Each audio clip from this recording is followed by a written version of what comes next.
আসসালামু আলাইকুম ওরহমতুল্লাহি ওবরাকাতুহ ইন্নাল হামদুলিল্লাহ ওয়াসসালাতু ওয়াসসালামু আলা মুহাম্মাদিনিল মুস্তাফা ওয়া আলা আলিহি ওয়া আসহাবিহিল মুজতাবা আম্মা বা'দ। কবর এবং মাজার নিয়ে আমাদের মধ্যে অনেক দ্বিধাদ্বন্দ্ব তৈরি হয়। যেমন আমরা কেউ কবর জিয়ারতকে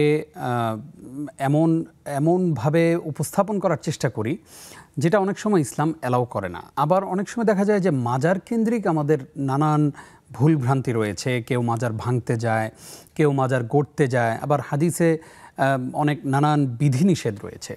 আবার কবর জিয়ারতের যে পদ্ধতিগত আমাদের অনেক ভুল রয়েছে। যেমন আমরা যদি সরকারি যে কবরস্থানগুলো বাংলাদেশে রয়েছে, যেমন আজিমপুর কবরস্থানের পাশে আমি দীর্ঘদিন ছিলাম আমার সেখানে বাসা থাকবার কারণে, তো আমি দেখলাম যে সেখানে নারী পুরুষ সবাই একসাথে কবর জিয়ারত করেন। এটা কিন্তু ইসলাম অ্যালাউ করে না, এবং এই বিষয়ে আমাদের অনেক কিছুই জানবার রয়েছে, আমরা সেগুলো জানার চেষ্টাও করি না। প্রিয় দর্শক, আজকে আমরা অত্যন্ত গুরুত্বপূর্ণ একটি বিষয় আপনাদের জন্য রেখেছি, কবর ও মাজার সম্পর্কে বিশুদ্ধ আকীদা।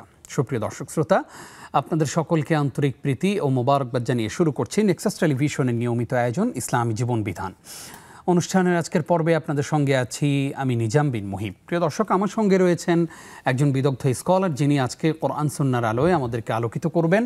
কবর এবং মাজার সম্বন্ধে আমাদেরকে কোরআন সুন্নাহর আলোকে গুরুত্বপূর্ণ তথ্য শেয়ার করবেন। আমাদের সঙ্গে রয়েছেন নূর জামে মসজিদ টঙ্গী গাজীপুরের সম্মানিত খতিব মুহতারাম মাওলানা আলী হাসান তৈয়ব। আসসালামু আলাইকুম রহমতুল্লাহ। ওয়ালাইকুম আসসালাম রহমতুল্লাহ বরকাতুহু। শেখ, কেমন আছেন? আলহামদুলিল্লাহ, হাইয়াকুমুল্লাহ। আপনি কেমন আছেন? আলহামদুলিল্লাহ, আমরা ভালো আছি। অত্যন্ত গুরুত্বপূর্ণ একটি বিষয়, সচরাচর যে বিষয়ে আসলে কথা হয় না, আমরা আলাপও করতে পারি না, যেহেতু এখন মাজার সম্পর্কে অনেক জানার আগ্রহ আমাদের তৈরি হয়েছে, এবং কবর সম্পর্কে, কবর কিভাবে দাফন কাফন করা হয় সেটাও আমরা অনেকে জানি না। আপনার কাছ থেকে আজকে গুরুত্বপূর্ণ আলোচনা শুনবো। কষ্ট করে আমাদেরকে যে সময় দিচ্ছেন সেজন্য আপনাকে ধন্যবাদ জানাচ্ছি। আপনাকেও ধন্যবাদ, জাযাকুমুল্লাহ খাইরান। বারাকাল্লাহ। আলহামদুলিল্লাহ ওয়াসসালাতু ওয়াসসালামু আলা রাসূলিল্লাহ। চমৎকার একটি বিষয়, কবর এবং মাজার সম্পর্কে বিশুদ্ধ আকীদা। এই বিষয়টাকে, এই শিরোনামটাকে আমিও বলবো যে অত্যন্ত অত্যন্ত গুরুত্বপূর্ণ, এই জন্য যে কবর নিয়ে আমরা কথা বলি, অনেকে মাজার নিয়েও কথা বলি, কিন্তু কবর এবং মাজার সম্পর্কে বিশুদ্ধ যেটা, সেটা নিয়ে আমরা কথা কম বলি। দেখুন, কবর জিনিসটা কি? কবরটা হলো, আমরা একজন মুসলমান যখন মারা যায়, তার উপরে জীবিত যারা আছেন তাদের উপরে ওয়াজিব হয়ে যায়, ফরজে কেফায়া হয়ে যায় যে এই লোকটাকে সসম্মানে তাকে কবরস্থ করা। তিনি ভালো হন মন্দ হন, তার যা আছে সেটা আল্লাহ দেখবেন, কিন্তু দুনিয়াতে তার শেষ প্রাপ্য হলো একজন মানুষের যে তাকে ইত্তেবাউল জানায়েজ, তাকে সুন্দরভাবে কাফন এবং দাফনের ব্যবস্থা করা।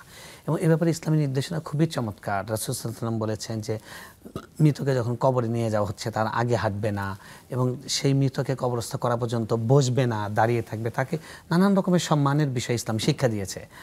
এমনকি রাসূল সাল্লাল্লাহু আলাইহি ওয়াসাল্লামের সামনে এরকম কাফন যাচ্ছিল, লাশ যাচ্ছিল, তখন সাহাবীদেরকে তিনি বললেন যে বসো না, দাঁড়িয়ে থাকো, ওটার সামনে যেও না। তারা বললেন এটা একজন অমুসলিমের লাশ। রাসূল সাল্লাল্লাহু আলাইহি ওয়াসাল্লাম বলেছেন ওটা তো লাশ। তো অর্থাৎ একটা ডেড বডিকে সম্মান দেওয়া, এভাবে রাসূল সাল্লাল্লাহু আলাইহি ওয়াসাল্লাম শিক্ষা দিয়েছেন। কিন্তু আপনি যখন কাউকে কবরস্থ করে ফেলেছেন, মাটির নিচে দাফন করেছেন, এখন তাকে আল্লাহর কাছে অর্পণ করেছেন, এখন তার ব্যাপারে কথা পরিষ্কার জানতে হবে। এক নম্বর হলো ইন্নাকা লা তুসমিউল মাউতা। প্রথম কথা হলো, যিনি কবরস্থ হয়েছেন তিনি যত বড় নেককার ব্যক্তি হন, বুজুর্গ হন, আল্লাহর ওলি হন, বড় পীর হন, আর যিনি হন, উনি কোনো কিছু শুনতে পারেন না। আল্লাহ ওনাকে যা জানাবেন তাই জানতে পারবেন। উনি এখন বারজাখের জগতে চলে গেছেন। তাই কবরস্থানে গিয়ে, সেটা মাজার হোক আর নর্মাল কবর হোক বা পারিবারিক কবর হোক, সেখানে গিয়ে তার কাছে কোনো কিছু ডাকাডাকি করা, বিশেষ করে মাজারে গিয়ে আমাদের দেশে অনেক জায়গায় এগুলো প্রচলন আছে। সন্তান হয় না, সন্তান চায়, ছেলে হচ্ছে না, ছেলে চায়, ব্যবসায়ের মধ্যে লাভ চায়, তারপরে নির্বাচনের প্রচারণা শুরু করে মাজার জিয়ারতের মাধ্যমে। এগুলো ইসলাম পরিপন্থী বিষয়। দেখুন, ইসলাম কবরের মর্যাদা রক্ষা করতে বলেছে, কিন্তু কবরস্থ ব্যক্তির জন্য অতি রকমের মাহাত্ম্য বা তাকে অতি মানবীয়, তাকে কোনো মর্যাদা দেওয়া, তার প্রতি বিশ্বাস পোষণ করা, এটা সুযোগ দেয়নি, অনুমতি দেয়নি। রাসূল সাল্লাল্লাহু আলাইহি ওয়াসাল্লাম বলছেন লা তুশাদ্দু রিহাল ইল্লা লিসালাসাতি মাসাজিদ। 3টা মসজিদের উদ্দেশ্যেই শুধু সফর করে যাওয়া যাবে। এখন আপনি চট্টগ্রামের একটা মাজার জিয়ারত করার জন্য সেই নর্থ বেঙ্গল থেকে বাসের উপরে হাঁস মুরগি বেঁধে গরু ছাগল নিয়ে রওনা করলেন, এগুলো ইসলাম পরিপন্থী কাজ। দেখুন, যারা কবরে শুয়ে আছেন তারা নেককার, আমরা তাদের জন্য দোয়া করব, তাদেরকে ভালোবাসবো, এবং কবর জিয়ারত করা সুন্নাহ, আমরা কবর জিয়ারত করতে যাব। কিন্তু কবর জিয়ারত কেন করতে যাব? আল্লাহ রাসূল সাল্লাল্লাহু আলাইহি ওয়াসাল্লাম কি বলেছেন যে ফাজুরুহা ফাইন্নাহা তুযাক্কিরুল মাউত তুযাক্কিরুল আখিরা, তোমরা এখন কবর জিয়ারত করতে পারো। আগে অনুমতি তিনি প্রত্যাহার করেছিলেন, পরে অনুমতি দিয়েছেন, দিয়ে বলছেন যে কবর জিয়ারত করো, কারণ কবর জিয়ারত করলে সেটা তোমাদের আখিরাতের কথা স্মরণ করিয়ে দেয়। সুতরাং আমরা কবর জিয়ারত করব মৃত ব্যক্তির কাছে কিছু চাওয়ার জন্য নয়, বরং তিনিও আজকে মাটির নিচে চলে গেছেন, আমিও মাটির নিচে যাব, এটা চিন্তা করে আমার আখিরাতের চেতনা ফিরিয়ে আনা, এটার উদ্দেশ্যে কবর জিয়ারত করব। এখন আসি মাজারের কথা। দেখুন, মাজার শব্দটার অর্থ কি? জিয়ারতের স্থান, যারা ইয়াজুরু থেকে, অর্থাৎ যেখানে মানুষ ভ্রমণ করে, তীর্থস্থান। তো আসলে ইসলামের দৃষ্টিতে মসজিদ, ইসলামের সংস্কৃতি হলো মসজিদ, মাজার ইসলামের সংস্কৃতি নয়, এটা পৌত্তলিকদের সংস্কৃতি। সেখান থেকে অনেক মানুষ যখন শিয়ারা ইসলাম গ্রহণ করলো, পার্সিয়ানরা, তারা ইসলাম গ্রহণ করলে তার আগে থেকে তারা অগ্নিপূজক ছিল, তারা কবরকে, মাজারকে এগুলো বানাতো, পূজা করতো, এটাকে কেন্দ্র করে উৎসব করতো, ওরস করতো। মুসলমান হওয়ার পরে এটার নাম দিয়ে দিল মাজার এবং এটাকে তারা উৎসবের জায়গা বানালো। আল্লাহ রাসূল স্পষ্ট করে বলেছেন, লা'নাল্লাহুল ইয়াহুদ ওয়ান নাসারা ইত্তাখাযু কুবুর আউলিয়াইহিম মাসাজিদ। আল্লাহ রাসূল সাল্লাল্লাহু আলাইহি ওয়াসাল্লাম বলছেন যে আল্লাহ ইহুদি এবং নাসারাদেরকে লানত করুন, তারা তাদের নবীদের অর্থাৎ পুণ্যবান ব্যক্তিদের কবরকে তারা মসজিদ বানিয়ে ফেলেছে।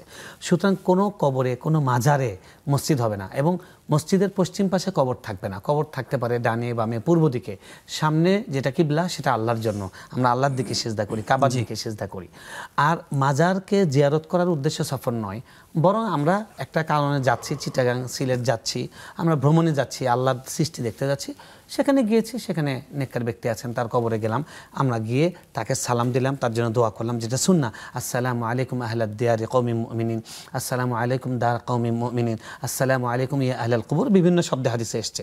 অর্থাৎ সালাম দেওয়া, তার উপর শান্তি বর্ষিত হোক, দোয়া করা, এবং আনতুম লানা সালাকুম ওয়া নাহনু লাকুম সাবিকুন, আপনারা আমাদের আগে এসেছেন, আমরা যাব, এই কাজগুলো করা মাজারে এগুলোই আছে। এর বাইরে এটাকে কেন্দ্র করে মান্নত করা ও হাদিয়া দেওয়া, অতি কিছু চাওয়া, বরকত নেওয়া, চুম্বন করা, সিজদা করা, এগুলো শিরিক, এগুলো হারাম। অত্যন্ত গুরুত্বপূর্ণ তথ্য শেয়ার করেছেন। আসবো আপনার কাছে আবার ইনশাআল্লাহ। ছোট্ট একটা ফোন নিয়ে আসি। আসসালামু আলাইকুম রাহমাতুল্লাহ। ওয়ালাইকুম আসসালাম বাবা। আসসালামু আলাইকুম। ওয়ালাইকুম আসসালাম। আমার দুইটা প্রশ্ন বাবা। জি জি জি বলুন। জি, আমার প্রথম প্রশ্ন হচ্ছে, আমার একটা মেয়ে বিয়ে দিতে অনেক লেখাপড়া করাইয়া চাকরি করছিল। বিয়ে দেওয়ার পরে আমার মেয়েটারে ডিভোর্স দিয়ে হয়েছে সত্ত্বে। এখন আরেকটা বিয়ে দিতে চাচ্ছি, কিন্তু রাজি হচ্ছে না, আমি কি আমল করতে পারি? আচ্ছা আচ্ছা জি। আর একটা প্রশ্ন হয়েছে যে আন্টি হাজবেন্ড আর কি, আমার হাজবেন্ড অনেক কষ্ট দিচ্ছে আন্টিরে এখন দেখাশোনা করে না। আমার যে মেয়ে ডিভোর্স হয়েছে ওইটাই এখানে চাকরি করে আমাকে সাথে রাখছে। এখন কি আমি ওনার সাথে কথা বলি না, আন্টির কি গুনাহ হবে? আচ্ছা আচ্ছা জি, খুবই জীবন ঘনিষ্ঠ প্রশ্ন করেছেন। জি জি জি, থ্যাংক ইউ শুকরান। আপনি থাকুন আমাদের সঙ্গে, আরও একজন দর্শক আছেন, আশা করছি আমাদের দর্শক আবার চেষ্টা করবেন ইনশাআল্লাহ। শেখ, আমরা প্রশ্ন উত্তরে চলে যাই। আপনিও প্রশ্নগুলো শুনেছেন যে একটি মেয়ে তিনি বিয়ে দিয়েছেন, ডিভোর্স হয়ে গেছে, এখন আরেকটি মেয়েকে বিয়ে দিতে চাচ্ছেন, কিন্তু সে রাজি হচ্ছে না, উনি কি আমল করবেন? দেখুন, আমরা যেটা শুনলাম, তিনি মনে বলছেন যে মেয়ের ডিভোর্স হয়েছে, এখন তাকে বিয়ে দিতে চাচ্ছেন, সে বিয়ে বসতে চাচ্ছেন, এরকম না? আরেকটা মেয়ে, দুইটা বিষয় আপনি সামনে রাখেন। আচ্ছা, একটা হচ্ছে যে একই মেয়েকে আরেকবার বিয়ে দিতে চাচ্ছেন, এটা। আরেকটা হচ্ছে ওনার আরেকটা মেয়ে আছে, সেই মেয়েকে বিয়ে দিতে। প্রথম কথা হলো, যে কোনো জিনিস আল্লাহর কাছে চাওয়া, যে কোনো ব্যাপারে আল্লাহর সহযোগিতা নেওয়া, আল্লাহর দ্বারস্থ হওয়া, এটা হলো ইমানদারের প্রথম কর্তব্য। আল্লাহ রাসূল সাল্লাল্লাহু আলাইহি ওয়াসাল্লাম কানা ইউহিব্বুন নবী সাল্লাল্লাহু আলাইহি ওয়াসাল্লাম সুআল হাত্তা তানাউলি ওয়াত তারাজ্জুল, আল্লাহ রাসূল সাল্লাল্লাহু আলাইহি ওয়াসাল্লাম আল্লাহর কাছে বেশি বেশি চাইতেন, এমনকি তার জুতার ফিতা ছিঁড়ে গেলে সেটাও চাইতেন। তো আপনি আল্লাহর কাছে দোয়া করবেন, আল্লাহ যেন আপনার কন্যার জন্য উত্তম পাত্রের ব্যবস্থা করে দেন। এটা নর্মাল দোয়া, এটার জন্য স্পেশাল কোনো দোয়া নেই। দ্বিতীয় যে কাজটা আছে সেটা হলো যে একটা মেয়ে ডিভোর্স হয়েছে, তিনি একটা অনেক বড় মানসিক ধাক্কা খেয়েছেন, তাকে একটু ধাতস্থ হতে দিন, একটু তাকে সময় দিন। তা ধাতস্থ হবার পরে যখন তিনি স্বাভাবিক অবস্থায় আসবে, তখন তাকে বোঝাবার চেষ্টা করুন যে আসলে এখন আমরা বাবা মা আছি, হয়তো আজকাল কয়েকদিন পর আমরা থাকবো না, তখন তো তোমাকে দেখাশোনা করতে হবে, তোমার লাইফ আছে, তোমার জীবনটা তো তুমি এভাবে কাটিয়ে দিতে পারো না। তাকে কাউন্সেলিং করেন, কাউন্সেলিং করে রাজি করুন, এরপর আল্লাহ সহযোগিতা নিন, মানুষের মাধ্যমে সহযোগিতা নিয়ে পাত্র খুঁজুন, ইনশাআল্লাহ আল্লাহ তাআলা উত্তম বিয়ের ব্যবস্থা করবেন। আমরা দোয়া করি আল্লাহ রাব্বুল আলামিন আপনার মেয়ের জন্য উত্তম পাত্রের ব্যবস্থা করে দিন। আল্লাহুম্মা আমিন। আশা করছি আমাদের আন্টি তার প্রশ্নের জবাব পেয়েছেন। আরও একজন দর্শক আছেন আমাদের সঙ্গে। আসসালামু আলাইকুম। রাহমাতুল্লাহি ওয়া বারাকাতুহু। উস্তাদ, আমার 3টি প্রশ্ন। জি জি প্লিজ। হ্যাঁ, কোরআনে আছে যে ওয়াল্লাহু ইউহিব্বুস সাবিরিন, আল্লাহ ধৈর্যশীলকে পছন্দ করেন। তো হুজুর, আমার ধৈর্য শক্তি খুবই কম। আমি কি আমল করলে বা এরকম কোনো দোয়া আছে কিনা যে আমি ধৈর্যশীল হতে পারবো অনেক? আচ্ছা, জি জি বুঝতে পেরেছি। দ্বিতীয় প্রশ্ন, ডাইনিং টেবিলে বসে খাওয়াটা কি গুনাহের কাজ কিনা? আরেকটা প্রশ্ন হলো, তৃতীয় প্রশ্ন, হুজুর, আমি যদি কাউকে রাগ করে বদদোয়া করি, কিন্তু দোয়াটা যাতে কবুল না হয়, যদি আমি বুঝতে পারি যে না আমার ভুল হয়েছে, এই জন্য আমি কি আমল করতে পারি তার জন্য আবার? জি জি বুঝতে পেরেছি। ধন্যবাদ আপনাকে, থাকুন আমাদের সঙ্গে। আসসালামু আলাইকুম। ওয়ালাইকুম আসসালাম রহমতুল্লাহ। স্বামী অনেক কষ্ট দেন এবং এই কষ্ট দেওয়ার কারণেই ওনারা পারস্পরিক মতানৈক্য এমন জায়গায় গিয়ে পৌঁছেছে যে এখন কেউ কারোর সাথে কথা বলেন না। তো এই যে উনি কথা বলেন না, মেয়েটারও ডিভোর্স হয়ে গেছে, তো এই মুহূর্তে উনি যে কথা বলেন না এর জন্য কি গুনাহ, আর পাশাপাশি এখন কি ওনারা কি কথা বলবেন? স্বামীর সাথে কথা বলেন? জি জি। ডিভোর্স তো হয়নি, মানে সংসারে আছে। না না, ওনার মেয়ের তো ডিভোর্স হয়েছে। আমাদের আন্টির কথা কি জানি বললেন? ওই আন্টির কথাই বলছে। আন্টির দ্বিতীয় একটি প্রশ্ন ছিল আচ্ছা আচ্ছা, যে উনি ওনার স্বামী মানে আমাদের আঙ্কেল ওনাকে অনেক কষ্ট দিয়েছে। আচ্ছা আচ্ছা, তো উনি বুঝতে পেরেছি। কথা বলেন না। ধন্যবাদ। দেখুন, কথা তো না বলার কোনো সুযোগ নেই। এই স্পষ্ট রাসূল সাল্লাল্লাহু আলাইহি ওয়াসাল্লাম বলেছেন যে কোনো মুসলিমিন আন ইয়াহজুরা আখাহু ফাওকা সালাস, কোনো মুসলিম ব্যক্তির জন্য আরেকজন মুসলিমের সঙ্গে 3 দিনের বেশি কথা বন্ধ রাখার অবকাশ নেই। আর সেটা স্বামীর মতো আপন মানুষ যিনি যদি হন, স্বামী হলেন পৃথিবীতে একজন নারীর জন্য সবচেয়ে কাছের, বাবা মার চেয়েও কাছের, সন্তানের চেয়েও কাছের হলেন স্বামী। তো এই জন্য আপনি কথা বন্ধ রাখবেন না, আপনার পক্ষ থেকে কথাটা জারি রাখবেন। ওনাকে দেখলে সালাম দিবেন, আপনি নিজের থেকে কথা বলবেন যে কিছু লাগবে। উনি স্বামীর সাথে থাকেন না, উনি আলাদা থাকেন, মেয়ের সাথে থাকেন। আচ্ছা, তো এরকম যদি হয়ে থাকে সেটা তো খুবই দুঃখজনক। দেখুন, আপনার স্বামী স্ত্রী যদি আপনারা বিবাহে থাকেন, আপনাদের বিবাহ যদি বহাল থাকে, আপনার তো স্বামীর কাছ থেকে দূরে থাকার কোনো অবকাশ নেই। যদি তিনি আপনার সাথে খারাপ ব্যবহার করেন, জুলুম করেন, আপনি সেটা অন্যভাবে প্রতিকার করার চেষ্টা করুন, বোঝাবার চেষ্টা করুন, মুরব্বীদের মাধ্যমে তাকে বোঝাবার চেষ্টা করুন, তার জন্য দোয়া করুন, কিছু সাদাকা করুন, কিন্তু তার কাছ থেকে আপনি দূরে থাকতে পারেন না, কারণ এটা আপনার জন্য ফরজ, আপনার স্বামীর আনুগত্য করা। এটার মধ্যে কল্যাণ রয়েছে। আশা করছি আমাদের আন্টি বুঝতে পেরেছেন। যদিও আমরা জানি যে বাস্তবতা অনেক কঠিন, আমরা অনেক কিছু খুব সহজে বলতে পারি, কিন্তু বাস্তবতা ভিন্ন। আমরা দোয়ার মাধ্যমে আমাদের ভাগ্যকে পরিবর্তন করতে পারি। আপনি বেশি বেশি তাহাজ্জুদের নামাজ পড়ুন, আল্লাহর হুকুমগুলো অমান্য করবেন না, বিশেষ করে স্বামীর আনুগত্য করা কিন্তু আপনার জন্য ফরজ। না, বিশেষ করে আপনি দেখুন যে ফেরাউনের ঘরে আসিয়া ছিলেন। জি জি জি, আল্লাহ এরকম অনেক উদাহরণ আছে বান্দীদের। আল্লাহ তাআলা এক একজনকে এক এক আমলের মাধ্যমে জান্নাত দিবেন। হতে পারেন যে আপনার স্বামী কষ্ট সহ্য করছেন, এটা সহ্য করা, এটার মাধ্যমে আল্লাহ আপনার জান্নাত দিবেন। এবং মানুষ কিন্তু পরিবর্তন হয়, অনেক খারাপ মানুষ ভালো হয়ে যায়। এই জন্য আমরা বলবো আপনি ধৈর্য ধরুন এবং মুরব্বী মানুষদের সহযোগিতা নিন, পরামর্শ। ইনশাআল্লাহ আশা করছি বুঝতে পেরেছেন। আরো একজন দর্শক আছেন। আসসালামু আলাইকুম। ওয়ালাইকুম আসসালাম। জি জি, আমরা শুনছি আপনাকে, আপনি প্রশ্ন করুন। আচ্ছা, আমার একটা প্রশ্ন ছিল। আমার কিছু টাকা আমি ব্যাংকে রেখেছিলাম। আচ্ছা, সেই টাকাটা আমি হচ্ছে যে সেই আসল টাকাটা তুলে নিয়েছি, কিন্তু সুদের কিছু টাকা আছে। সেই টাকাটা আমি এখন কি করব, কোথায় দিতে পারবো? টাকাটা কি মসজিদের কোনো নির্মাণ কাজে দিতে পারবো? আচ্ছা আচ্ছা, এটাই আমার প্রশ্ন। ধন্যবাদ আপনাকে, থাকুন আমাদের সঙ্গেই। প্রিয় দর্শক, দেখছেন আপনারা আপনাদের জীবন ঘনিষ্ঠ আয়োজন, আপনাদের প্রিয় আয়োজন ইসলামী জীবন বিধান অনুষ্ঠানের এই পর্যায়ে ছোট্ট একটি বিরতির সময় হলো, আমাদের সঙ্গেই থাকুন।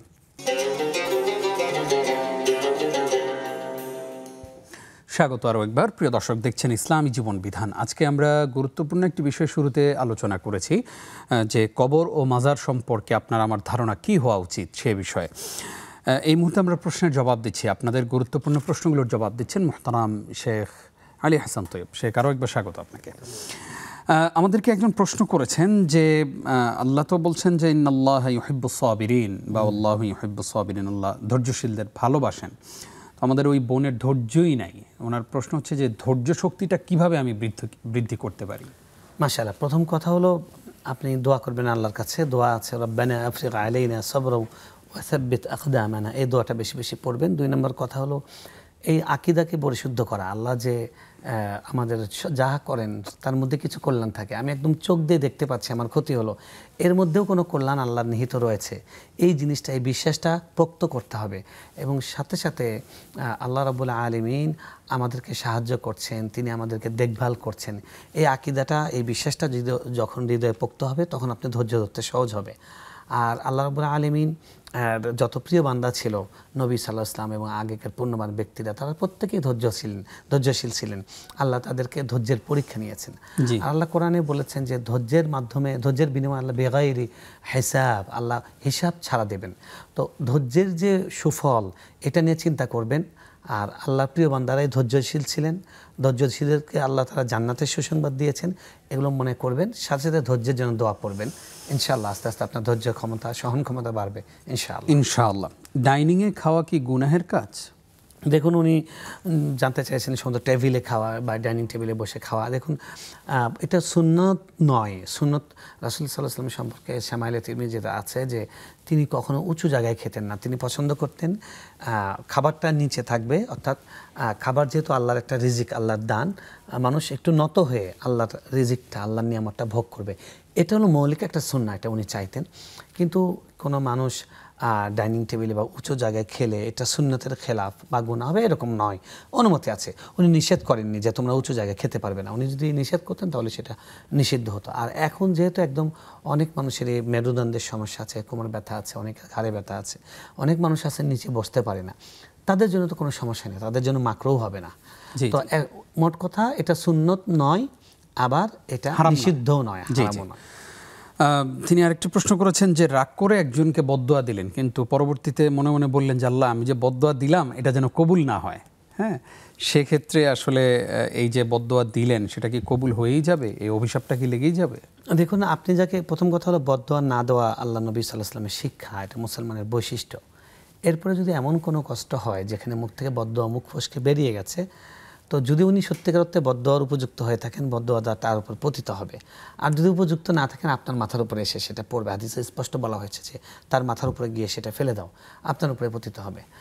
যখন আপনি এটা রিয়েলাইজ করবেন যে আমার বদদোয়া দেওয়া ঠিক হয় নাই, আমি কেন বদদোয়া দিলাম, তখন প্রথম হলো আল্লাহর কাছে ক্ষমা চাইবেন যে আল্লাহ একটা অনুত্তম কাজ, অনুচিত কাজ করেছি। দ্বিতীয়ত তার জন্য কিছু কল্যাণের দোয়া করবেন, তাহলে ইনশাআল্লাহ সেটা লাভ লোকসান, সেটা একটা ব্যালেন্সে চলে আসবে। তার জন্য দোয়া করবেন, আল্লাহ তুমি তাকে ক্ষমা করো, তার ভুলগুলো মাফ করে দাও, তাকে উন্নতি দান করো, এরকম দোয়া করবেন, তাহলে সেটা তারা ইনশাআল্লাহ ক্ষতিপূরণ হয়ে যাবে ইনশাআল্লাহ। আমাদের সঙ্গে এই মুহূর্তে আরও একজন দর্শক আছেন। আসসালামু আলাইকুম। ওয়ালাইকুম সালাম ওয়া রাহমাতুল্লাহি ওয়া বারাকাতুহু। ভালো আছেন হুজুর আপনারা? জি আলহামদুলিল্লাহ, আশা করছি আপনারাও ভালো আছেন। আমার চারটি প্রশ্ন। মাশাআল্লাহ। জি, আমার প্রথম প্রশ্ন হচ্ছে, মানে রাসূল সাল্লাল্লাহু আলাইহি ওয়াসাল্লামকে সৃষ্টি না করলে পৃথিবী সৃষ্টি হতো না, কথাটা কতটা হাদিস এবং কোরআন ভিত্তিক? জি। আরেকটা প্রশ্ন হচ্ছে, নূহ আলাইহিস সালাম কেন কাফির নারীকে বিয়ে করছিলেন? কাঠের নারী? কাফির নারী, নূহ আলাইহিস সালাম। জি জি, বোঝা গেছে? জি জি, বুঝতে পেরেছি।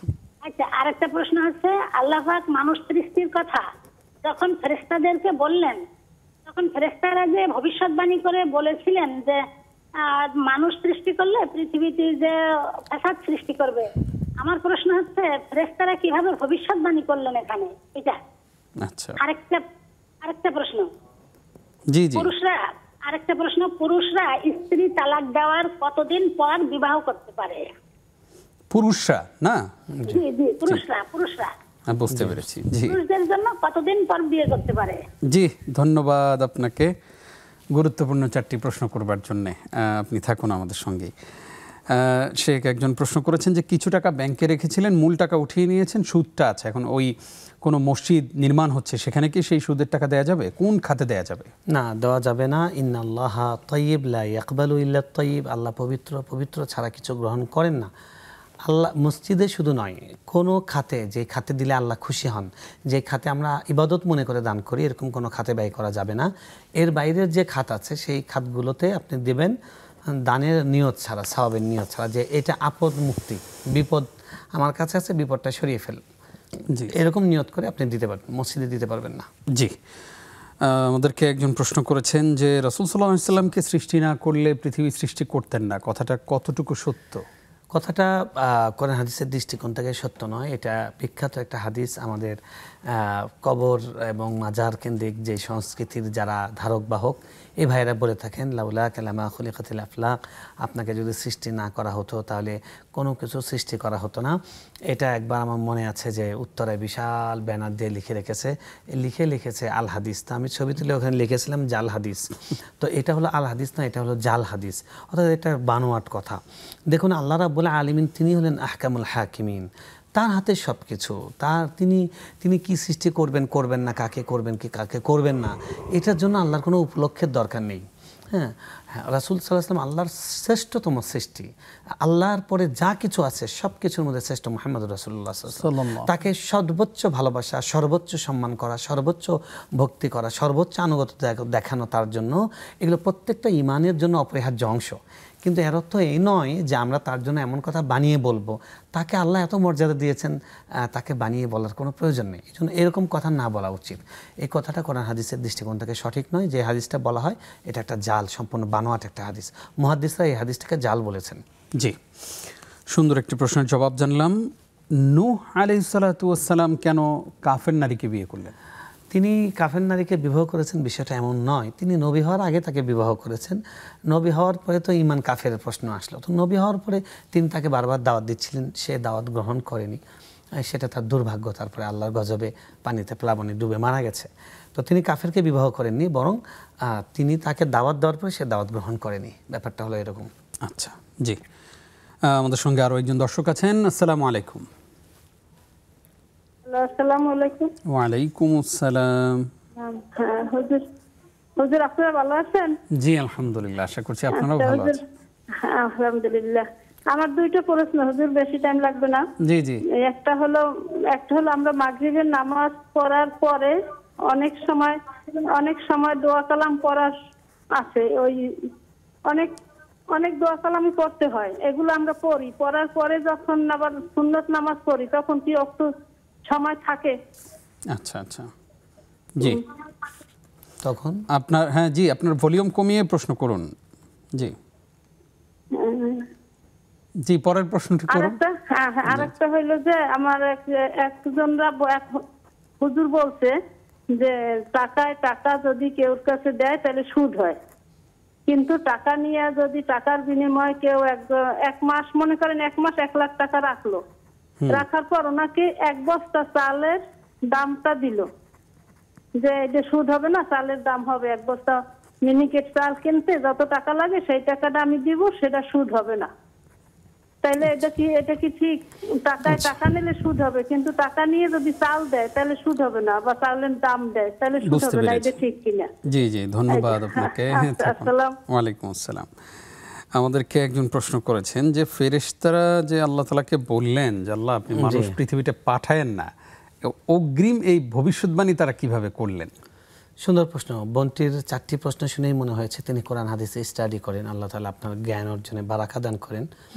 দেখুন আল্লাহ কোরআনে সূরা বাকারা এবং বিভিন্ন সূরায় এই ঘটনাটা আল্লাহ তুলে ধরেছেন যে ওয়াইদ ক্বালা রাব্বুকা লিল মালাইকাতি ইন্নী জাইলুন ফিল আরদি খলিফা। স্মরণ করো সে সময়ের কথা যে আমি দুনিয়াতে আমার প্রতিনিধি নিযুক্ত করব। তখন তারা বলল যে নাহনু নুসাব্বিহুকা ওয়া নুকদ্দিসু লাক, আমরা আপনার প্রশংসা করছি, পবিত্রতা বর্ণনা করছি। তারা দুনিয়াতে গিয়ে ফিতনা ফাসাদ ইয়াসফিকুদ দিমা, তারা দুনিয়াতে রক্তপাত এগুলো করবে। তারা আসলে প্রথম কথা তারা এটা অনুমান করেছেন, বা এটা সঠিক তাদের যে কি অবস্থাটা ছিল সেটা সঠিক জ্ঞান তো আল্লাহই জানেন। আমরা যেটা বুঝতে পারি যে আল্লাহ রাব্বুল আলামিন ফেরেশতাদেরকে আগে সৃষ্টি করেছেন মানুষের আগে, আর ফেরেশতারা ছিলেন নিষ্পাপ, তাদের কোনো পাপ করার ক্ষমতা আল্লাহ দেননি। তো তারা নিশ্চয় এটা চিন্তা করেছেন যে এখন যাদেরকে সৃষ্টি করা হবে তাদেরকে তো নিষ্পাপ করে সৃষ্টি করা হবে না, নিষ্পাপ করে সৃষ্টি করলে তারাও তো ফেরেশতা। তো আল্লাহ ফেরেশতা ছাড়া অন্য কিছু সৃষ্টি করবেন, মানে তাদেরকে পাপ করার ক্ষমতাও আল্লাহ দিবেন। যখন পাপ করার ক্ষমতা দিবেন তারা তো দুনিয়াতে পাপ করবে, মারামারি হাঙ্গামা করবে। এই জন্য তারা এই ধরনের একটা কথা হয়তো আল্লাহকে বলেছেন। বাকি এটা সঠিকটা আল্লাহ জানেন। এটা তো আল্লাহর একটা স্ক্রিপ্ট ছিল, আল্লাহর একটা স্ক্রিপ্ট যে আল্লাহ দুনিয়াতে মানুষকে পাঠাবেন, সেই স্ক্রিপ্ট অনুযায়ী হয়েছে। আমাদের কাজ হলো আমরা পরীক্ষার মধ্যে আছি, পরীক্ষার জগতে আছি, এই পরীক্ষায় উত্তীর্ণ হওয়ার চেষ্টা করে, এগুলো বেশি চিন্তা করে খুব লাভ নেই। জি, আসবো আপনার কাছে আবারও ইনশাআল্লাহ ছোট্ট একটি বিরতির পর। প্রিয় দর্শক, আপনারা দেখছেন আপনাদের প্রিয় অনুষ্ঠান ইসলামী জীবন বিধান। অনুষ্ঠানের এই পর্যায়ে আরও একটি বিরতি নিচ্ছি, কিছুক্ষণ পর ফিরছি।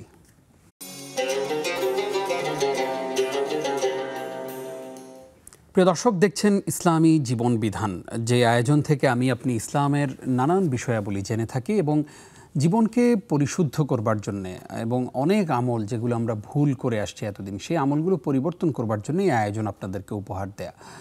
আমরা চেষ্টা করি কোরআন সুন্নাহর সঠিক তথ্যগুলো আপনাদের কাছে পৌঁছে দেয় এবং আমরা সেই রকম স্কলারদেরকে আমন্ত্রণ জানিয়ে থাকি নেক্সাস টেলিভিশনের এই আয়োজনে।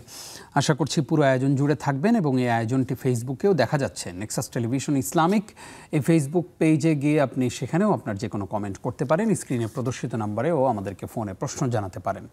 আজকে আপনাদের প্রশ্নগুলোর জবাব দিচ্ছেন মোহতারাম শেখ আলী হাসান তৈয়ব। শেখ, স্বাগত আরও একবার। শুকরিয়া।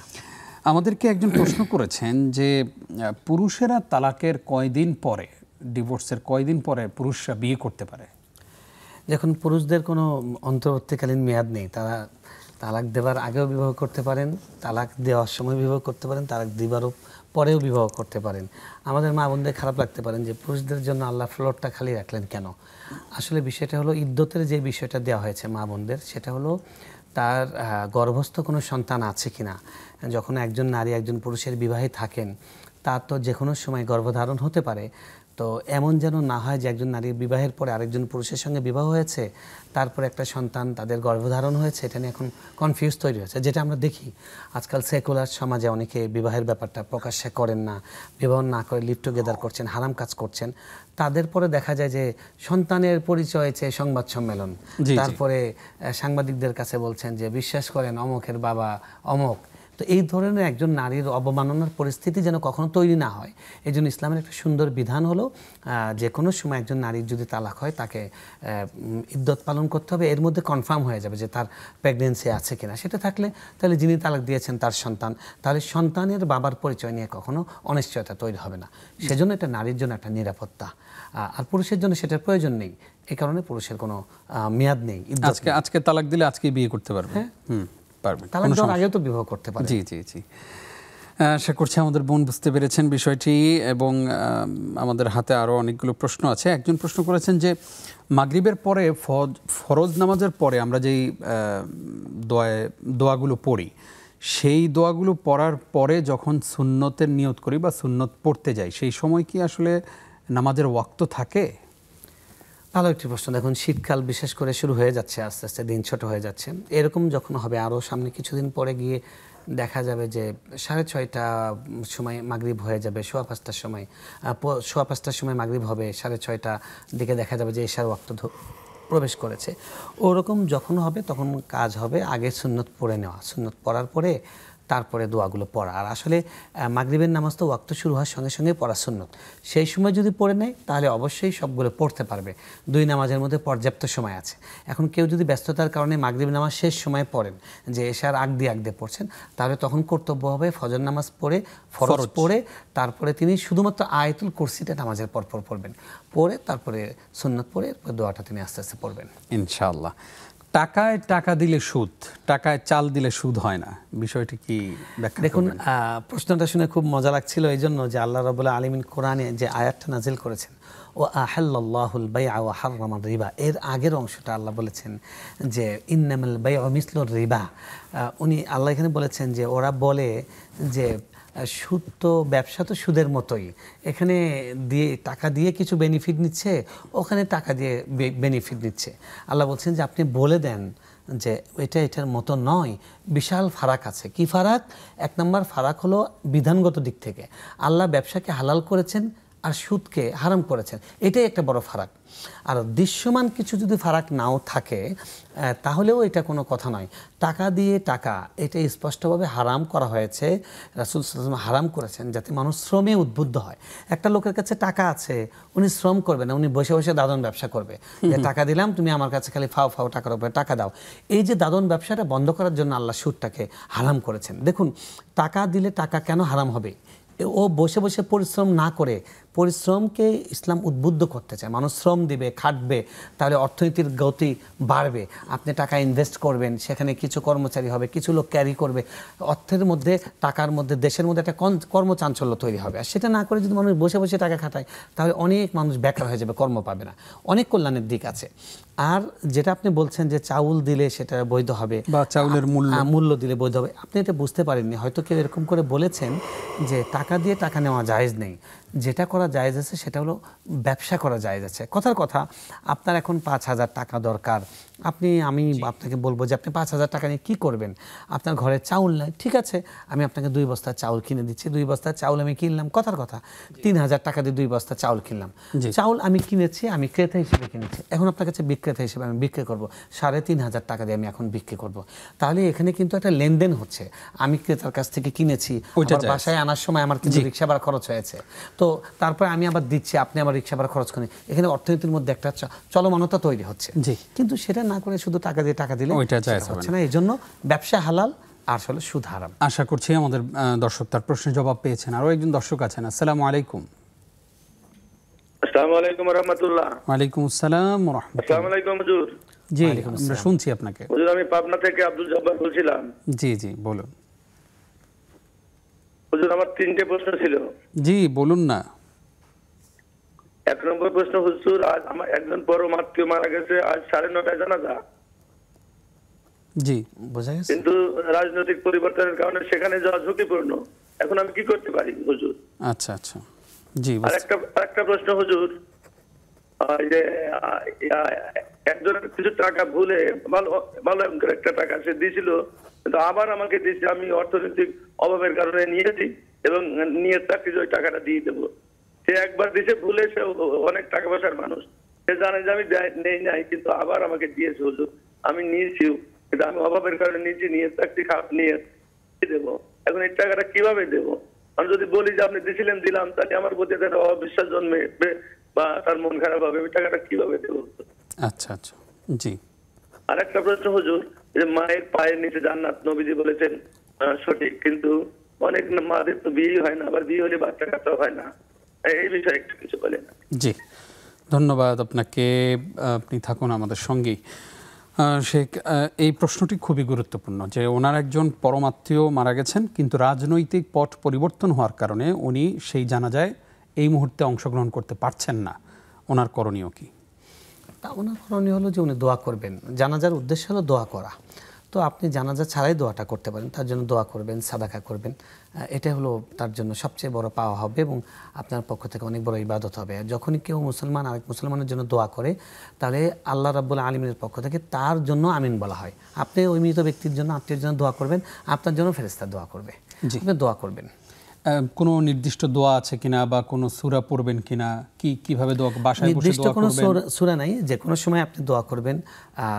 আপনি দোয়া করলে, মৃত ব্যক্তির জন্য দোয়া করলে সে দোয়া আল্লাহ কবুল করেন এবং এটা একটা হক। আপনি যে কোনো ভাবে দোয়া করতে পারেন। রব্বানা ইগফির লানা ওয়া লিইখওয়ানিনা আল্লাযীনা সাবাকুনা বিল ঈমান, অনেক দোয়া আছে। জি জি, বাংলায় যে কোনো ভাবে, বাংলায় আপনি যে কোনো দোয়া করতে পারেন। তিনি আরেকটা প্রশ্ন করেছেন, একজনের কাছ থেকে উনি টাকা নিয়েছেন, এখন সেই টাকাটা কিভাবে ফেরত দিবেন? যদি ফেরত দিতে যান তাহলে অবিশ্বাসের জন্ম হবে। এখানে একটা কোনো ছোটোখাটো একটা ঘটনা আছে আর কি। তো এখন এই মুহূর্তে কি করা? টাকাটা কি উনি ওনার যে কোনো অ্যাকাউন্টে পাঠিয়ে দিবেন, নাকি অন্য কোনো মারফতে পাঠাবেন? কি করতে পারেন এই টাকাটা, নাকি ওনার জন্য দান করে দিবেন? কখনো কখনো আরো এরকম পরিস্থিতি হয় যে টাকা নিয়েছে, টাকা দেয়নি, ওই লোক আশা ছেড়ে দিয়েছেন বা ভুলে গেছেন, এখন টাকা দিতে যাওয়াটা অনেক বিব্রতকর একটা। এরকম পরিস্থিতি হলে আপনি তাকে কৌশল করে দিতে পারেন, হাদিয়ার মতো করে। উনি এমনভাবে দিবেন উনি মনে করবে এটা বোধহয় আপনি তাকে উপহার দিচ্ছেন, বা আপনি তাকে কিছু কিনে দিলেন, গিফট করলেন, সেটা দিয়ে সেটাও করতে পারেন। তিনি বেঁচে থাকলে তাকে কিছু দেওয়া উচিত, দান করা নয়। আর যদি তিনি মরে যেয়ে থাকেন তাহলে তার পক্ষ থেকে ওটা দান করে দেওয়া, যে আল্লাহ উনি অমুকে আমার থেকে এই টাকাটা পেতেন, এই টাকাটা আমি দান করলাম, এটা সবটা আপনি তাকে পৌঁছে দেন। আশা করছি আমাদের ভাই বুঝতে পেরেছেন। প্রিয় দর্শক, আপনারা দেখছেন আপনাদের প্রিয় অনুষ্ঠান ইসলামী জীবন বিধান। সময় হলো আরও একটি বিরতির, আমাদের সঙ্গেই থাকুন।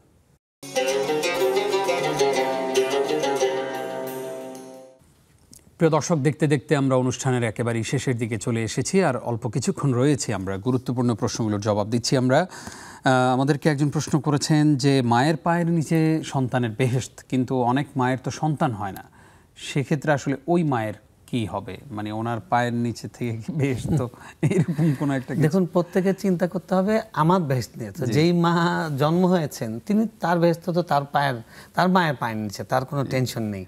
অর্থাৎ মা তার পায়ের নিচে কাকে বেহেশত দিবেন এটা নিয়ে টেনশনের বিষয় নয়। এবং ছেলের চিন্তা করতে হবে যে আমার মায়ের পায়ের নিচের বেহেশত আমি কীভাবে পেতে চাই। আসলে দেখুন, বিষয়টি হলো এখানে আনুগত্য বোঝানো হয়েছে। আমরা যখন বুঝি যে কেউ কারো আনুগত্য করে, তখন বলি যে সে তার কাছে তার চরণে মাথা সঁপে দিয়েছে, এরকম বলে। হ্যাঁ, তো এখানে বোঝানো হয়েছে পিতা মায়ের আনুগত্যের কথা আসলে বোঝানো হয়েছে। জি জি। তো যার সন্তান হয়নি তার সন্তান তার আনুগত্য করবে না, কিন্তু তিনি তার মায়ের আনুগত্য করবেন, আর আল্লাহ রাব্বুল আলামিনের আনুগত্য করবেন ইনশাআল্লাহ। নূরে হামনা তিনি প্রশ্ন করেছেন, অ্যাডভোকেট বা আইনজীবী বা উকিল পেশা কি হালাল? দয়া করে জানাবেন। পেশা হালাল হবে তার কাজটার কিভাবে, উনি তার এই পেশাটা কিভাবে চর্চা করবেন সেটার ভিত্তিতে হালাল হারাম হবে। তিনি যদি এরকম হন যে অন্যায়ের, উনি শেষে যোগ করে দিয়েছেন যে এই ধরনের কোনো বিয়ের প্রস্তাব আসলে সেটা কি গ্রহণ করা যাবে কিনা। খুব গুরুত্বপূর্ণ প্রশ্ন এটা গুরুত্বপূর্ণ পয়েন্ট। একজন সচেতন ইমানদারের ক্ষেত্রে এটা অবশ্যই চিন্তা করা উচিত। উনি তার ইন্টারভিউ নেবেন বা খোঁজ খবর নেবেন যে তিনি ওকালতি যে করেন তিনি চোর ডাকাত সবার পক্ষে দাঁড়ান কিনা, হ্যাঁ, খারাপ মানুষের দুর্নীতিবাজদের পক্ষে দাঁড়ান কিনা। আমরা যেমন দেখেছি আইনমন্ত্রীর পক্ষে কেউ দাঁড়ায়নি, আমরা দেখেছি। তো এরকম, হ্যাঁ, সাবেক আইনমন্ত্রীর পক্ষে। তো এরকম যদি অন্যায়ের পক্ষে যদি উনি না দাঁড়ান, যারা মজলুম হয়েছে তাদের পক্ষে ওকালতি করেন, তাহলে এটা একটা ওনার জন্য ইবাদত, এটা একটা অনেক বড় ইবাদত ওকালতি করা। কিন্তু উনি যদি অন্যায়ের পক্ষে দাঁড়ান তাহলে ওনার জন্য এটা গুনাহ হবে। তাই যদি কেউ ন্যায় অন্যায় মেনেই পেশাটা চর্চা করেন তার সঙ্গে বিবাহ দিতে পারেন, কিন্তু ন্যায় অন্যায় চর্চা করে যদি বিবাহ না দেয়, মানে আয় ইনকাম না করেন, তাহলে তার জন্য তার আয় বৈধ হবে না, এবং এরকম লোকের সঙ্গে তো আপনি দিলে আপনার মেয়ে হারামটা খাবে। জি, সতর্ক থাকতে হবে। নাদিয়া ইসলাম তিনি প্রশ্ন করেছেন, আমার পরিবার অনেক চেষ্টা করছে বিয়ে দেওয়ার জন্য, কিন্তু বিয়ে ঠিক হচ্ছে না, সেক্ষেত্রে আমি কি করতে পারি? আমি যৌতুক দিয়ে বিয়ে করতে চাই না। খুবই ভালো, আপনি যৌতুক দিয়ে বিবাহ করতে চান না। আপনার বাবা মা যারা আপনার বিয়ের জন্য পাত্র খোঁজ করছেন তারা ওই রকম পাত্রই খোঁজা উচিত যেই পাত্রর মধ্যে দিনদারিতা আছে, আল্লাহর ভয় আছে। কারণ আপনি যৌতুক দিয়ে বিয়ে করতে চান না, তার মানে আপনি ইসলাম অনুসরণ করেন। ধার্মিক পাত্র খুঁজুন, আর আল্লাহর কাছে আপনি চাইতে থাকবেন যে আল্লাহ আপনি আমার জন্য উত্তম জীবনসঙ্গী দান করুন। সালাতুল হাজত দৈনিক 2 রাকাত করে পড়ুন, পরে আল্লাহর কাছে চান এবং সবর করুন, ইনশাআল্লাহ উত্তম পাত্র পেয়ে যাবেন। আমরা দোয়া করি আল্লাহ রাব্বুল আলামিন আপনার জন্য উত্তম জীবনসঙ্গী মিলিয়ে দিন। বিবাহ বিডি আরও কিছু অর্ধেকদিন.com এরকম কিছু ওয়েবসাইট আছে, ওখানে আপনি সিভি দিতে পারেন, তারা ভালো নির্ভরযোগ্য, সেখানে সিভি দিয়ে আপনি দোয়া করতে থাকুন, ইনশাআল্লাহ আল্লাহ উত্তম পাত্র মিলিয়ে দেবেন। ইনশাআল্লাহ আমরা সেই প্রত্যাশা করছি। মোহতারাম, আমরা অনুষ্ঠানের শেষের দিকে আছি। আমরা শুরুতেই কবর ও মাজার সম্পর্কে অনেক কিছু জেনেছি। এবার একটু জানতে চাই যে এই যে সাম্প্রতিককালে অনেক মাজার ভাঙা হচ্ছে, এই যে মাজার ভেঙে ফেলা হচ্ছে, এই ব্যাপারে আপনি কি বলবেন? এই ব্যাপারে ইসলামের নির্দেশনাই বা কি? দেখুন, প্রথম কথা হলো যে ইসলামের দৃষ্টিতে কবরকে উঁচু করা এবং মাজার বানানো, কবরকে কেন্দ্র করে উৎসব করা, এই কাজগুলো কিন্তু হারাম। আলী রাদিয়াল্লাহু তাআলা আনহু রাসূলুল্লাহ বলেছেন যে তুমি যখনই ওয়ালা সূরাতান মুরতাফিআন ইল্লা তামাস্তা, যখন তুমি কোনো ছবি পাবে একদম স্পষ্ট বোঝা, সেটাকে মুছে দেবে। ওয়ালা কাবরান মুরতাফিআন ইল্লা সাওয়াইতা, উঁচু কবর যেটা পাবে সেটাকে সমান করে দিবে। শুধুমাত্র মাটি থেকে একটু উঁচু হবে, এটা যে কবর এটা বোঝাবার জন্য। কিন্তু কবরটাকে একদম সেটাকে আমরা যেটা দেখি আমাদের দেশের মাজারগুলোতে আছে, এগুলো ইসলাম পরিপন্থী এবং ইসলামী রাষ্ট্রের যারা দায়িত্বশীল তারা এটা করবেন। আপনি ইসলামে যেমন ধরেন চোর, তার জন্য হাত কাটা হবে, তো সেজন্য আপনি একটা চোরকে ধরেছেন, আপনি নিজে নিজে হাত কেটে দিলেন 10 জন লোক মিলে, এটা তো আপনার ফৌজদারি অপরাধ, এটা এটা আপনি করতে পারেন না।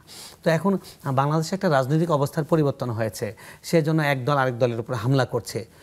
ইসলামের নাম দিয়ে আপনি মাজার ভাঙবেন কয়েকজন মিলে গিয়ে, এটা ইসলাম বলে না, এটা ইসলাম পরিপন্থী।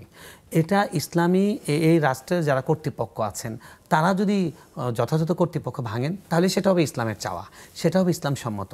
আপনি যদি মনে করেন ইসলাম পরিপন্থী মাজার আছে, এরকম মাজারগুলোতে শিরিক হচ্ছে, ভালো কথা, আপনার চিন্তা, আপনি কেস করুন, আদালতে যান যে এই কাজটা ইসলাম পরিপন্থী। আদালত একটা রুল জারি করুক, আদালত আদেশ দেখ যে এটা প্রশাসন গিয়ে এটা ভেঙে দিবে, তাহলে এটা ঠিক আছে। কিন্তু আমরা নিজেরা যদি এটা করি, আজকে যেটা দেখতে পাচ্ছি যে মিছিল করছে পক্ষ বিপক্ষে, রাস্তায় মানুষের কষ্ট হচ্ছে, এগুলো কিন্তু আমাদের বোঝা উচিত যে আমাদের দেশ একটা অস্থির সময় আছে, এখন দেশটাকে স্থিতিশীল হতে দেওয়া এটা আমাদের প্রজ্ঞার কাজ হবে। রাসূল সাল্লাল্লাহু আলাইহি ওয়াসাল্লাম কিন্তু তিনি মদিনায় যাবার পরেও যখন ইসলাম কায়েম করেছেন তখনও কিন্তু তিনি কাবাকে আগের অবস্থায় নিয়ে যাননি। আয়েশা রাদিয়াল্লাহু তাআলা তার কাছে বলেছিলেন যে আমি কাবা ঘরের ভেতরে নামাজ পড়তে চাই, উনি বললেন হাতিমে নামাজ পড়ো, এটাও কাবা ঘরের ভিতরে আছে। আমার মনে চায় যে এটা কাবা ঘরের ভেতরে নিয়ে আসি, এটা কাবা ঘরের ভেতরে ছিল, জাহেলি যুগে তারা যখন নির্মাণ করে টাকা কম পড়েছিল তাই ভেতরে নিতে পারেনি।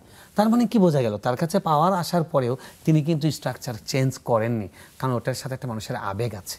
তো মাজারের সাথে মানুষের একটা আবেগ আছে, আপনি সেই আবেগকে তাদেরকে বুঝান যে এটা হারাম কাজ, এটা ঠিক নয়। ইসলাম তো দাওয়াতের মাধ্যমে প্রচার হয়েছে, মারামারি করে নয়।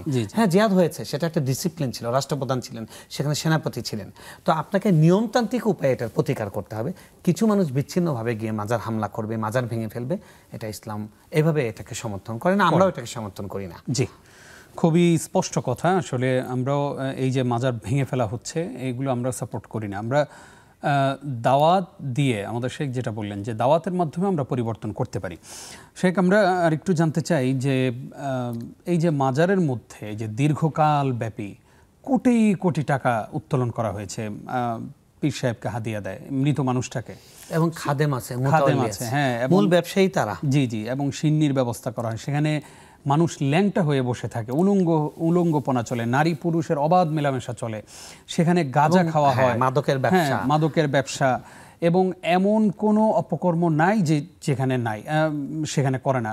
আলহামদুলিল্লাহ, এক্সেপশনাল তো আছেই, কিছু তো ভালো আছেই।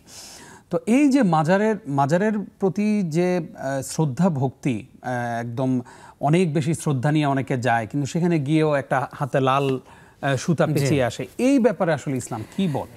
এই কাজগুলো তো হারাম। এখন আমাদের যেটা করা উচিত সেটা হলো আমরা একটা মামলা করতে পারি। জি জি, আপনি এলাকা ভিত্তিক লোকজন সংগঠিত মামলা করেন যে এই মাজারে যে অসামাজিক কাজ হচ্ছে এটার বিরুদ্ধে প্রচলিত আইনে প্রতিকার আছে, আপনি এখানে মাদকের আখড়া বানানো হয়েছে, প্রচলিত আইনের আপনি দ্বারস্থ হন। আর সামাজিকভাবে ওই লোকগুলোকে গিয়ে আপনারা ধরেন যে তোমরা কিন্তু এই কাজগুলো করতে পারো না, এগুলো করলে আমরা কিন্তু তোমাদেরকে উৎখাত করব, আমরা কিন্তু কেস করছি। সিলেটের আমরা শাহজালাল মাজারে এই কাজগুলো অনেক ভাই করেছেন, শাহপরানে, তারা কিন্তু ওখানে গিয়ে আলেমরা গিয়ে বুঝিয়েছেন এবং সেই কাজগুলোকে বন্ধ করেছেন। আমরা মনে করি এটারও অনুসরণ হওয়া উচিত, যেটা ভাঙাভাঙি হচ্ছে এটা না করে এই কাজগুলো করা উচিত। আশা করছি আমাদের দর্শকরা বিষয়টি মাথায় রাখবেন ইনশাআল্লাহ, কারণ আমাদের সিলেটের অনেক দর্শকরা আমাদেরকে দেখেন এবং চট্টগ্রামের অনেকেই দেখেন যারা মাজারকে শ্রদ্ধা করেন, ভক্তি করেন। এরকম আমরা চেষ্টা করব দাওয়াতের মাধ্যমে আসলে কোনটা শিরক হচ্ছে এবং কোনটা জায়েজ কোনটা না জায়েজ সেই বিষয়ে জ্ঞান আহরণ করার। আল্লাহ রাব্বুল আলামিন আমাদেরকে সে তৌফিক দান করুক, আমিন। সে কষ্ট করে আমাদেরকে সময় দিয়েছেন, সেজন্য আপনাকে ধন্যবাদ জানাচ্ছি। আপনাকে শুকরিয়া, জাযাকাল্লাহ খাইর। প্রিয় দর্শক, এতক্ষণ যারা আমাদের সঙ্গে ছিলেন আপনাদেরকেও ধন্যবাদ জানিয়ে শেষ করছি আজকের আয়োজন। আপনারা দেখছিলেন নেক্সাস টেলিভিশনের নিয়মিত আয়োজন ইসলামী জীবন বিধান। বিদায় নিচ্ছি আমি নিজাম বিন মুহিব। আসসালামু আলাইকুম ওয়া রাহমাতুল্লাহি ওয়া বারাকাতুহু।